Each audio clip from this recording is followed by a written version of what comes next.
Hi, welcome to Video PR News, the news show about video news. My name is Kim Elton, and my guest today is Elias Arjan of businessbrain.ca. Yes. And I've known Elias for a while. He's gone through a couple of machinations since I've known him.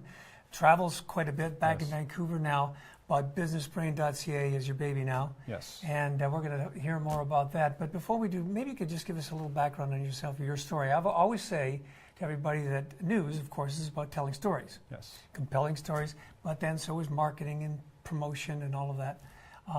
People like to hear stories. They like to hear about the drama, and they like it with frequency. So that's what this show is all about, and I'm sure that you've got some highlights that you could give us about your story.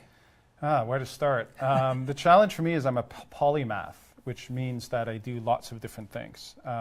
One area, I do work in sort of marketing and predominantly now more in business development as a consultant. And a lot of what I work to do now has to do with sort of brain science. So it's getting the right mindset. So mindset of leadership, success, how to connect with people. That's one of the areas I work, but I'm also an MC and benefit auctioneer. Right. So and a juggler. And a juggler. Worked in the circus. I worked in the circus. So I myself embody my principles in being someone who is very creative, and I have a creative life, and I encourage people to express that. And then at the same time, I also have a intellectual professional life. And right now, Business Brain is just like in the two hemispheres of the brain. It's about bringing these two things together. Well, you know, I've been to some of your seminars, and just a compelling speaker and really rivet people's attention. But of course, you know exactly what to say to how to draw them in. I kind of know the tricks of the trade. In fact, I sometimes teach seminars about how the top speakers in the world engage people. So let's talk about engagement. How do top speakers engage people? What's the science behind that? Well, basically, right now, especially in neuroscience, we're talking about simply activity right now. And neuroscientists are really interested in measuring the amount of activity the brain has when it's interacting with a stimulus. All those synapses going off and on? Yeah, so they put people in MRI scanners or EEGs, and they figure out how activated does this commercial or this activity make the brain. So if the person is kind of, the brain's not very active, they're not very interested, then it's probably not going to, the stimulus isn't going to stick. So if you're creating an advertisement and you've put all this money, put maybe millions of dollars into a TV commercial, and the brain isn't active, you wasted your money. So there's this is the area that I look into and that I work with, is sort of what is going to engage people and get them excited about what you're doing. Well, advertising, marketing, we always talk about, those buzzwords, share of brain, share of market, all. How do we make a message stick? What turns them on? So all of this science, then you turn into business practices. Yes. So we take something that seems to some people almost like a semantic thing, like how engaged is the brain? How do you measure that? Into an actual practical step. So what would you do? You could just even simple things like how you write your copy. If you're writing an email blast. How do you communicate with the audience, which is one of the areas that you work with, is it being in video. If you're right now not putting video on your website, your people aren't engaged because... Let's talk about that. So video on your website, you hear different statistics, how much more effective video is. From a brain science perspective, it's really simple. People are working either visual, auditory, kinesthetic.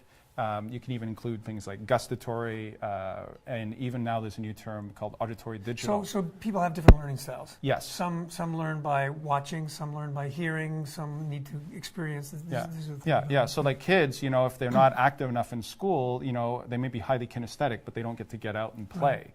And that's why you need to do that. What video does is it gives you the sense of connecting with people visually. And let's say if you just have written text on a blog, then the person who's auditory is not going to connect with you. Right.